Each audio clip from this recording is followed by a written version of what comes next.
Merci de cette invitation à discuter donc un peu plus de questions que de réponses, puisque vous le savez, la révision des lois de bioéthique est une particularité française. Ça va faire quand même la 4e fois qu'on revient sur le tapis, on avance petit à petit, avec des combats à chaque fois, mais rappelez-vous simplement que la fécondation in vitro elle-même et toutes les techniques de reproduction ont été des batailles sans fin, que ce soit pour la fécondation in vitro elle-même, que ce soit pour l'introduction du DPI et que ce soit pour la congélation, en particulier de la vitrification. Il y a toujours eu donc des batailles, car nous sommes un pays particulier avec des traditions qui sont très présentes, parce qu'il y a un jeu politique que vous voyez très bien se greffer sur les données biologiques, médicales, et il y a des interventions donc plutôt idéologiques.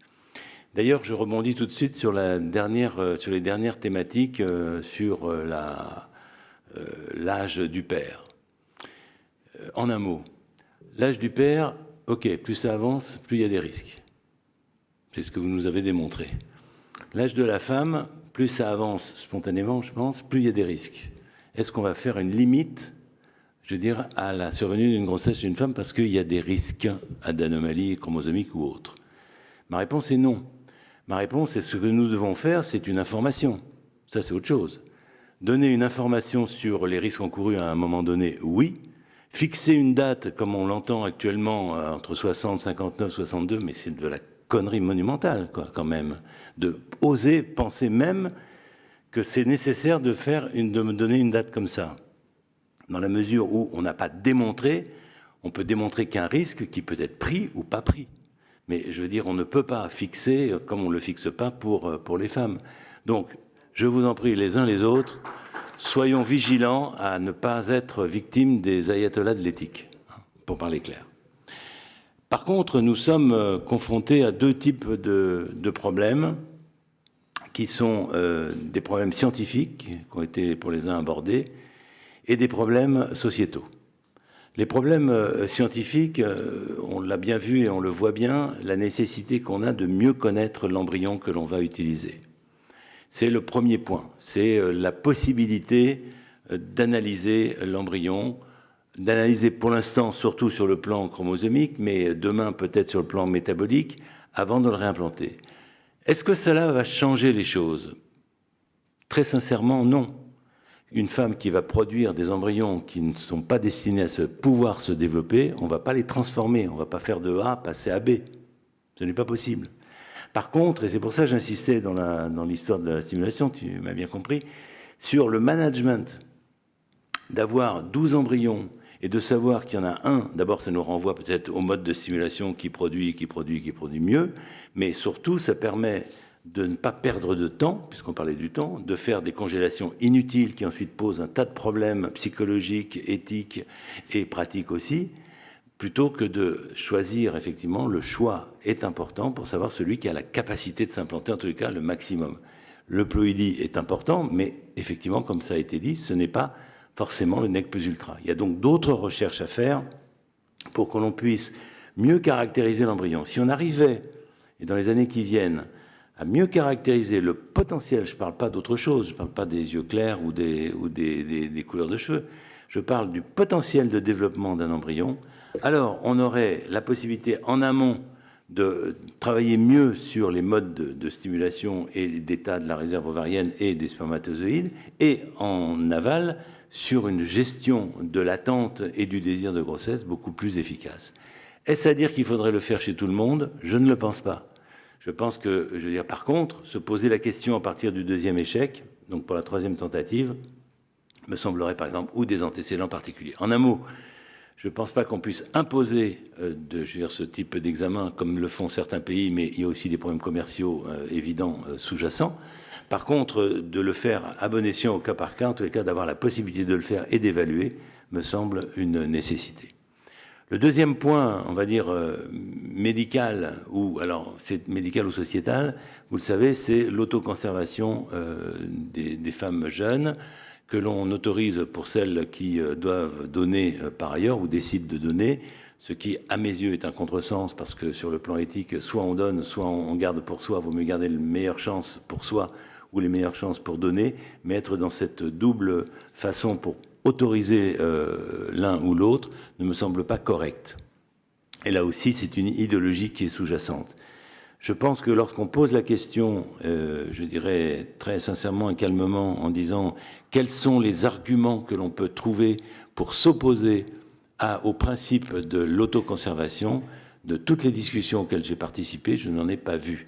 Qu'il y ait des aménagements, oui, c'est-à-dire à partir de quel moment, jusqu'à quel âge, combien est-ce qu'on peut conseiller? Conseiller, oui, mais ça veut dire aussi parfois de ne pas le faire, parce que c'est inutile.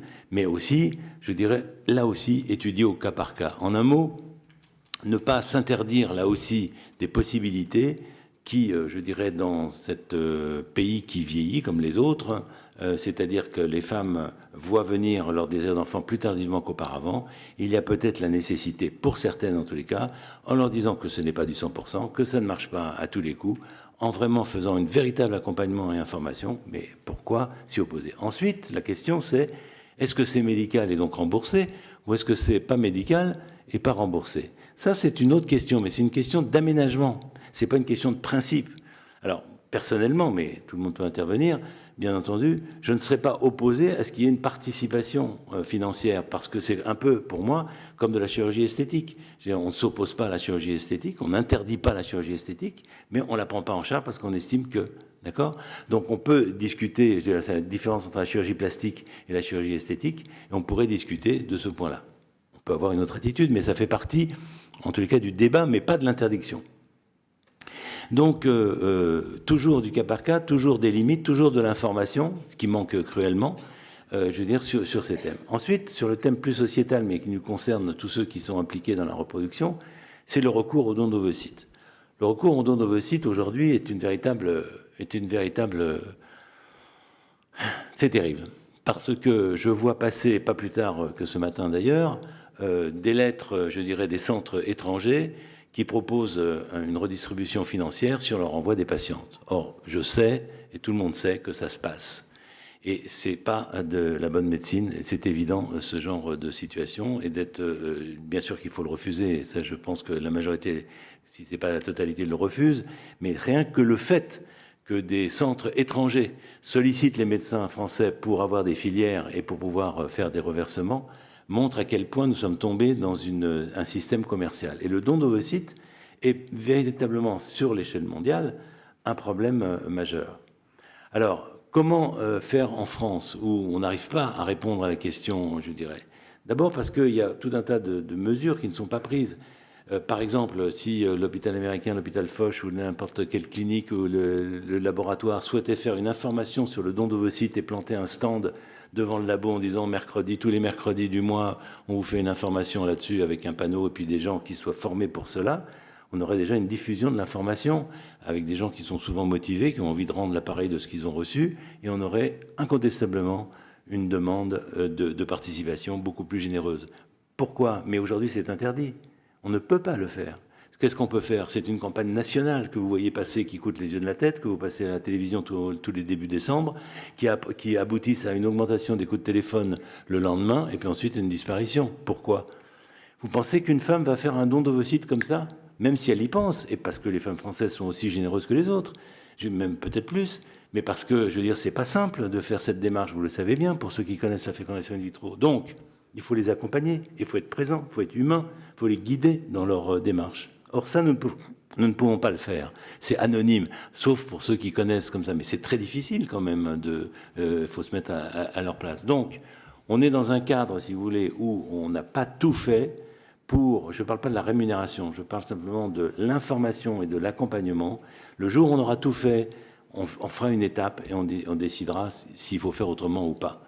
Mais en tous les cas, ça me semble vraiment fondamental. Le deuxième point, c'est que, en ce qui concerne le don d'ovocytes, ça pose le problème de l'anonymat. Ça pose le problème de l'anonymat du donneur, comme de même que de la donneuse, et ça mérite quand même une véritable réflexion. Juste parce qu'on n'a pas le temps, mais Pour votre information, le système anglais me paraît en tous les cas un point d'appui de réflexion. C'est encore une fois une scène qui se passe à 18 ans d'intervalle, donc c'est compliqué de prendre des décisions à un moment puis de les tenir pendant 18 ans. Mais le donneur ou la donneuse qui donne des ovocytes donne son nom dans un registre national. Donc ça veut dire qu'il accepte éventuellement d'être recontacté plus tard. Les parents qui font appel, les futurs parents, qui font appel au donneur ou à la donneuse, n'ont pas d'obligation. Ils n'ont pas d'obligation de dire. On peut conseiller, on peut informer que c'est peut-être bien pour l'enfant et tout ça, mais c'est eux les parents, c'est eux qui décident. L'enfant à 18 ans ne va pas recevoir un petit bleu de la préfecture de police lui indiquant comment il a été conçu. Donc, mais par contre, à ce moment-là, s'il le souhaite, il y a un si qui est intéressant parce qu'on n'a pas l'expérience et on ne sait pas quel pourcentage d'enfants qui seraient informés poursuivraient, ce qui n'est pas évident à dire. Il pourrait remonter à ce moment-là à l'origine du donneur. Encore faut-il le retrouver, qu'il soit toujours vivant et qu'il n'ait pas changé de pays. Parce que je ne vous apprendrai rien, mais les donneurs et surtout les donneuses, que ce soit en Espagne ou que ce soit en Angleterre, ne sont pas tous british et spanish. Hein. Je pense que vous le savez, mais il y a un va-et-vient assez fantastique sur le plan du marketing. Et donc, même si en Espagne, ils ne donnent pas leur identité, mais même s'ils donnaient leur identité, 18 ans plus tard, je ne sais pas où ça se trouve. Donc, en un mot, essayons de mettre en place quand même un système qui permettrait à l'enfant, s'il le souhaite et s'il est informé, de remonter à ses origines, puisque c'est un souhait de beaucoup, ce n'est pas une obligation.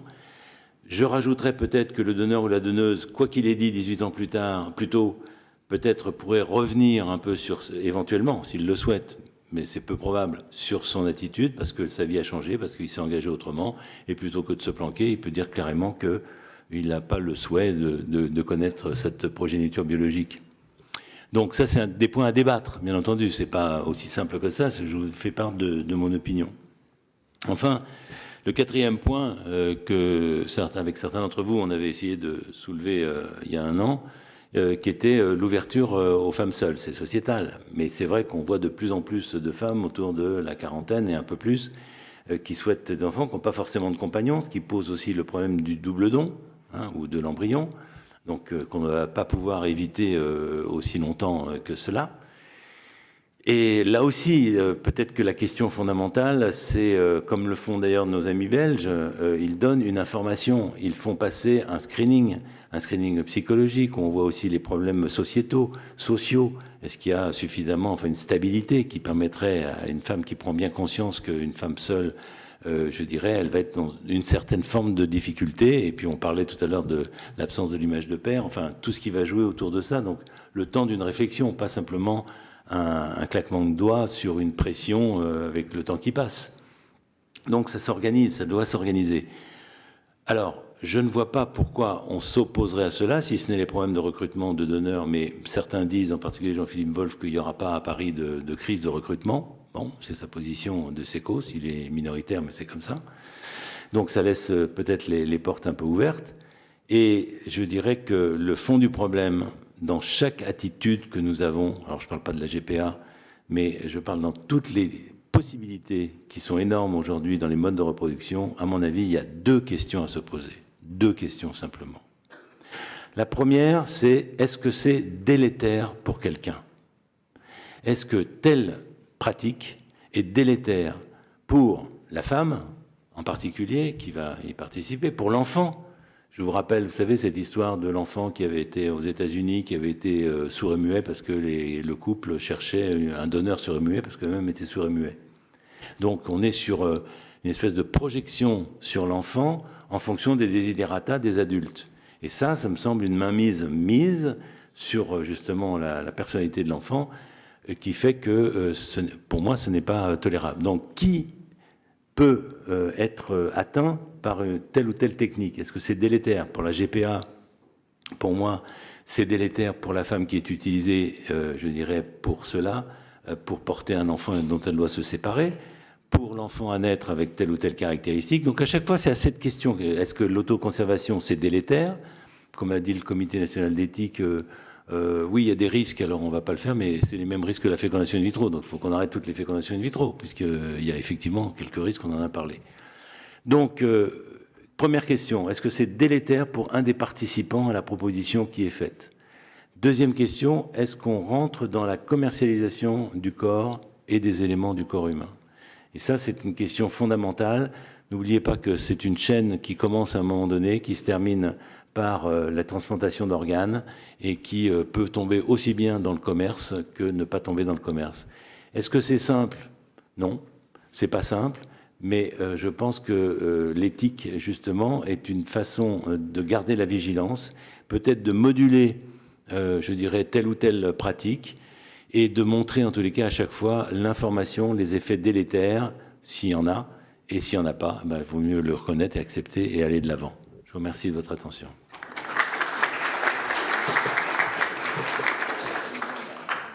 Merci beaucoup, professeur Friedman, pour cet exposé de quoi s'attendre des états généraux de la bioéthique. Est-ce qu'il y a des questions dans la salle?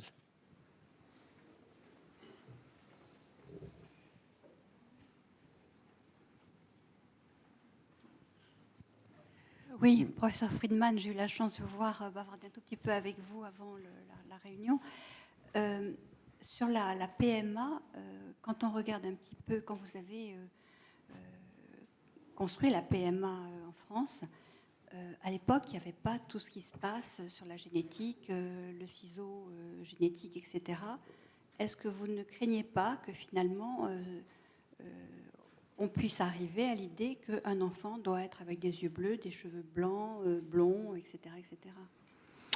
Écoutez, le désir d'un enfant parfait ou de telle ou telle caractéristique qui n'est pas toujours blanc pour les noirs, etc., donc ils n'ont pas le même projet, mais donc d'un enfant parfait a toujours existé. Maintenant, il est certain que progressivement, on voit que le champ du possible devient une réalité. Est-ce que ça veut dire que tous les possibles seront réalisés? Ça dépend justement de la vigilance éthique. Je veux dire, encore faut-il être assez démocratiquement réfléchi pour fixer des limites. Vous donner une garantie, je ne peux pas. Je ne peux qu'essayer de favoriser l'émergence d'une discussion ici et là et de trouver peut-être dans une forme justement de certaines limitations. Vous savez bien qu'il y a des lois qui interdisent des choses. Est-ce que ça veut dire que, bon, par exemple, on ne fait pas d'excision, voilà, c'est des traditions, mais on interdit les excisions. On ne cherche pas, en France, en tous les cas, le sexe de l'enfant avant la possibilité de l'échographie. Est-ce que ça veut dire que les choses vont avancer, vont bouger? Je ne peux rien vous garantir. Je dis simplement, soyons vigilants et mettons en avant à chaque fois les limites éthiques, ça sert à ça, les lignes rouges qu'on ne souhaite pas voir dépassées. Sinon, on va tomber dans une commercialisation énorme. Je vous rappelle juste, j'aime bien donner ce chiffre parce qu'à chaque fois, il surprend. Savez-vous combien il y aura de fécondation in vitro en Chine dans 2 ans? Il y en aura plus d'1 million. Il y a déjà 600 000 fécondations in vitro cette année. Il y a 1 million. Nous faisons 80 000 tentatives en France. Vous voyez ce que je veux dire? On pèse peu, mais ça ne nous empêche pas de penser. Oui, non seulement on pèse peu, mais effectivement, culturellement, on est extrêmement différents. C'est ce que je dis. Il n'y a pas de... Mais vous savez, c'est la même discussion sur la peine de mort. Hein, je dirais, on va dire qu'il y a des pays qui... Sur l'avortement, regardez l'Irlande, ça a toujours été le cas des discussions. Ça ne nous empêche pas de prendre des positions, d'avancer. Mais si vous me demandez la garantie qu'on ne tombera pas dans le fossé, je ne peux pas. Je peux que vous stimuler à être vigilant. Et plus on sera vigilant, et plus on mettra des points de ligne rouge, enfin des points, pas des points, pas trop justement, quelques points fondamentaux, on s'en portera mieux, je crois. Je vous remercie. Charles. René, merci. Je suis tout à fait d'accord avec l'ensemble des points presque, parce que pour la GPA, on peut dire aussi que c'est un risque pour la femme et c'est une contribution, mais aussi on empêche... D'autres prennent le même risque, donc c'est pas pour ça qu'on empêche, comme tu disais. Ah, c'est pas pour le risque médical. La commercialisation du corps. Ah oui, ça c'est autre chose. C'est sûr qu'on sera pas d'accord sur la commercialisation du corps, on est d'accord. Non, ce que je voulais ton opinion sur tu n'as pas parlé de diagnostic préconceptionnel et des consultations préconceptionnelles avec les screenings génétiques qui se développent à tout azimut à l'étranger. Et même pour les dons d'ovocytes, maintenant, il y a des tests qui font 1000 mutations au couple avant. Bon, et ça passe de l'AMP à la population générale maintenant. à tous les couples. Donc, qu'est-ce que parce qu'à un moment donné, comme dit, il faut mettre des limites éthiques, mais d'un autre côté, on ne peut pas empêcher aussi, parce qu'on fait aussi des tests standards préconceptionnels. Donc, quelle est ta limite? Comment tu vois l'évolution du diagnostic préconceptionnel et comment ça pourrait être acceptable? Parce que ça peut empêcher quand même certaines maladies, même si ce n'est pas un but en soi d'empêcher les maladies, mais quelque part, Oui, je ça pense peut être que une question légitime. je pense qu'un des leurs serait de croire qu'on va empêcher toute maladie bien et toute sûr. survenue. Ceci étant, à l'inverse, il y a des populations à risque, d'une part, en tant que population, et il y a des personnes à risque. Je dirais plus que peut-être un dépistage systématique, genre du génome pour tout le monde. Je pense que la médecine a son sens d'interrogation, de connaître l'histoire, et en tous les cas d'être sensible à cette ou en termes de population, je parle de certaines maladies qu'on ne recherche pas en France et qui touchent certaines communautés, je pense qu'on devrait le faire. Donc en un mot, c'est pas pour tout le monde ou pour personne, c'est pour une population ciblée, et je pense que la médecine doit avancer sur des objectifs ciblés le plus possible. Après, si on démontre autre chose, mais je veux dire, voilà, la rubéole, enfin, ou autre chose circule, on n'est pas à l'abri de tout. Arrêtons ce truc. Par contre, il y a des populations ciblées qui ont besoin d'un conseil génétique. Donc je suis pour le développement du conseil génétique sur population ciblée ou sur indication ciblée. Oui, Oui, professeur. dans ma pratique quotidienne, j'ai des patientes qui ont eu des enfants nés de dons d'ovocytes à l'étranger. Elles ont trouvé des mères, des revues, enfin des livres pour expliquer ça à leur fille. J'en ai vu une récemment, à 6 ans. Elle savait que j'étais le médecin à l'origine de la coordination, ce que je ne devrais pas dire puisque c'est interdit de coordonner vers l'étranger. Mais bon, c'est une technique qui est autorisée en France. Mais j'ai également des patientes qui sont allées chercher une mère porteuse, donc une GPA, aux États-Unis, qui sont venus avec leur bébé. Mais alors, le problème, c'est que la GPA est interdite ici. Et que dire à l'enfant? Parce que finalement, ça doit être fait sous le ton du secret. Tout ce qu'on va lui dire, c'est pas évident qu'elle aille dire je suis née d'une GPA. Et je voulais savoir comment négocier surtout ces retours de bébés faits à l'étranger par GPA. Je ne sais pas si ça sort peut-être du cadre du sujet, parce que c'est pas vraiment Disons que mais c'est quand même une réelle question. Oui, c'est un autre cadre, puisque déjà c'est l'acceptation de la GPA, et on est en train de travailler sur les conséquences. Mais Oui. je dirais, vous savez, des enfants issus de l'inceste, ça arrive aussi. Donc je veux dire, il y a des situations que l'on ne propose pas ou qu'on pourrait plutôt condamner. Ceci dit, les enfants, il faut quand même s'en occuper. Alors, leur dire la vérité, c'est-à-dire que alors, une question fondamentale, qui est la mère? Je dirais, pour moi, ça reste la femme qui accouche. La femme qui accouche est la mère. L'enfant peut être, quelle que soit sa génétique, adopté et élevé par une autre femme. Ça, c'est pas. Je dirais, pourquoi ne pas le dire? C'est assez simple. Ça, c'est le don d'ovocytes. Non, ça c'est même la GPA. Je dirais, le don d'ovocytes, celle qui accouche, c'est la mère, quel que soit l'ovocyte, d'accord? La GPA, je dirais, d'abord, savez-vous combien d'ovocytes appartiennent aux femmes qui accouchent en GPA en Angleterre, par exemple? Question. Bon, 35%. 35% des femmes anglaises qui ont porté, je dirais, ont aussi donné leurs ovocytes. Bon, donc, je veux dire, voilà, on ne va pas rechercher la génétique de chacun, me semble-t-il, et on va considérer que la femme qui accouche est la mère. Ensuite, qu'elle ne veuille pas accoucher, élever l'enfant, ou qu'elle ne le souhaite pas, c'est son problème. Mais l'enfant, s'il a une mère adoptive, il a une mère adoptive, même. Je ne suis pas pour la reconnaissance de la mère d'intention en tant que mère. Mais quand le bébé, l'enfant a 3-4 ans, parce qu'il a vu ses petits cousins naître... Mais écoutez, si le couple a des problèmes, si le couple a des problèmes pour dire ce qui s'est passé, c'est son problème. Et puis dans le temps, il y a deux questions. Donc moi, je suis pour dire la vérité, point à la ligne. Après, les gens font ce qu'ils veulent. Oui, ma question est extrêmement simple. C'est par rapport à la commission d'éthique. C'est que moi-même, à mon cabinet à Paris, je suis amené à suivre des couples de lesbiennes. Il y en a peut-être 30 qui viennent avec Internet et les blogs, et qui vont en Espagne, qui vont en Suède, qui vont en Belgique. Et ma question, c'est quelle est, dans la commission d'éthique, l'avis sur ces couples de lesbiennes? Est-ce qu'on va leur autoriser en France ou pas?